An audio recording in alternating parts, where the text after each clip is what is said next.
Think of the word corporation.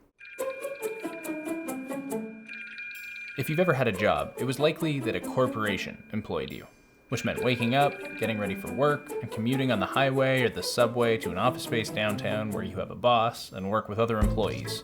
So corporations feel big. They feel, well, corporate. But they don't have to. When people hear the word corporation, I imagine most don't think of one running out of the spare bedroom 6 feet away from their bed. But the truth is my commute is those 6 feet, and my corporation is run out of the spare bedroom of my townhouse. Now, if you're a filmmaker or creative, you might have contemplated going self-employed at some point, or perhaps you're doing that as a side hustle while you're working a regular job. And there's a couple different ways to do that. The two main ways are either starting a sole proprietorship or incorporating a company. There are a couple advantages and disadvantages to each of them, and I wanted to get into what those are to help maybe figure out if incorporating is right for you. Just to preface, I'm not a business or financial expert or professional by any means. I'm just a filmmaker who's been self-employed for several years, and I'm just going through some of my opinions and experiences about what these two different types of businesses are. I'm also in Canada, so some of these things might be different if you are in the States. It's gonna differ a little bit province to province within Canada or state to state, including tax percentages and certain terminology. In the US, I think kind of it's generally referred to as an LLC or a limited liability corporation. In Canada, it's usually just referred to as a corporation. So the fundamentals are pretty much the same, but some of the idiosyncrasies might be different depending on where you live. I'm also going into this under the assumption that you are just a single person and you don't have any business associates or partners.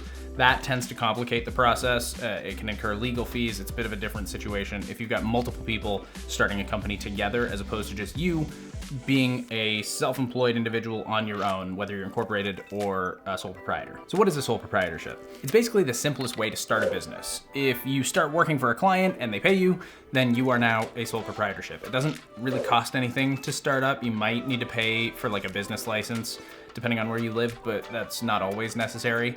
It also is just tied to your personal account, so when a client pays you, it just goes into your bank account and that's it. It's just like working for an employer.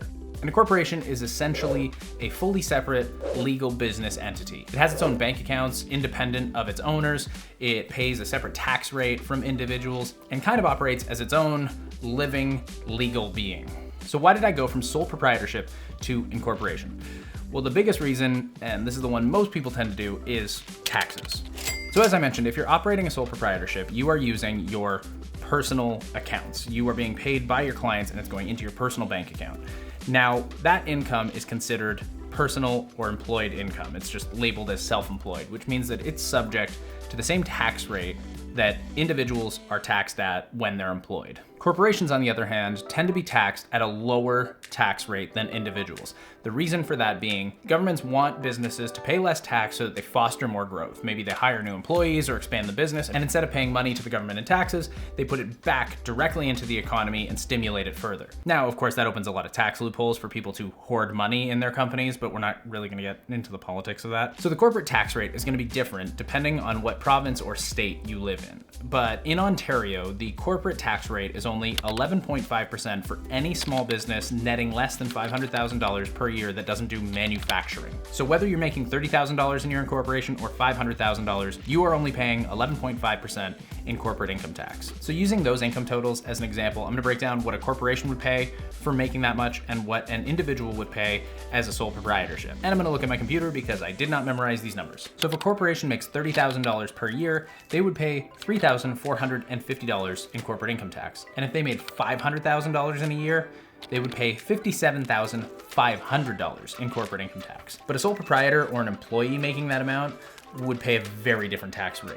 A sole proprietor making $30,000 in a year would pay about $5,711 in personal income tax. And if they made $500,000, they would pay a whopping $233,357 in personal income tax. That means the sole proprietor would pay 4 times the amount of taxes that the incorporation would pay on an income of $500,000. So why would anybody stay a sole proprietorship when the tax advantages in a corporation are so much better? Well, there are a couple good reasons why you would want to stay as a sole proprietorship. And the biggest one would be if you have a job still. If your creative hustle or your small business is not your primary source of income, then it might make more sense to stay as a sole proprietorship. Because say you're an employee making $30,000 a year, you're gonna be paying that $5,000 and change in income tax anyway. So if you have a sole proprietorship, you can actually write off a certain amount of business expenses against your personal income because the business is tied to your personal income. So you might actually get tax advantages by operating a sole proprietorship because you're making that income anyway. And if your small business is only making $5,000 to $10,000 a year, like a side hustle, then the cost of incorporation will almost not be worth it because that comes with legal fees and higher accounting fees. It tends to be a little bit more expensive to run a corporation. If taxes are your biggest reason as to why you might want to incorporate, then I'd say it really comes down to your time and your income when it comes to your small business as to whether or not taxes will be the biggest reason why you incorporate. If it looks like your small business is going to be your primary source of income and it's going to take up the most amount of time, then incorporating might be the better route. But if it's a side hustle that's just making you extra cash on the side, then sole proprietorships might be more advantageous to you in terms of a tax perspective.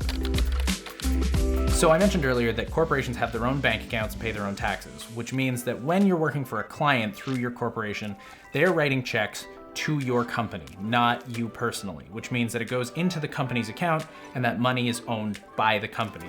So if you want that money to go towards personal expenses, that means that you have to pay yourself out of the company. Now, there's a couple different ways to do this and they all have their own distinct tax implications. It's gonna depend again on where you live and what the laws are. Some people set up a payroll system and pay themselves a salary every week, just like they would from any other job, and keep the rest of the money in the company. Some people make themselves shareholders and pay themselves out in dividends. So you should speak to a financial professional to figure out which route of paying yourself would work best if you decide to incorporate. Now, if you're a sole proprietorship, it just goes into your personal account. It is paid income that gets tacked on to any other potential employed income, and that's just the way it is. It's very simple. So if you buy something for your business, it is considered an asset. It is something that is used by the company to either make money or help maintain operations. If you buy something as a sole proprietorship, you can still write it off against your taxes. It's just owned by you personally. But if a corporation buys something, then it is an asset owned by the corporation. So for example, since I incorporated my business, this camera, this lens, the light, the computer, all the stuff behind me is all owned by my company and not me personally. Now, I own the company and I can do kind of whatever I want with it, but they are corporate assets. It's really just a cleaner way of dealing with your taxes because most of the stuff that would be purchased for the company is purchased by the company and is dealt with in its own way during tax time as opposed to me personally.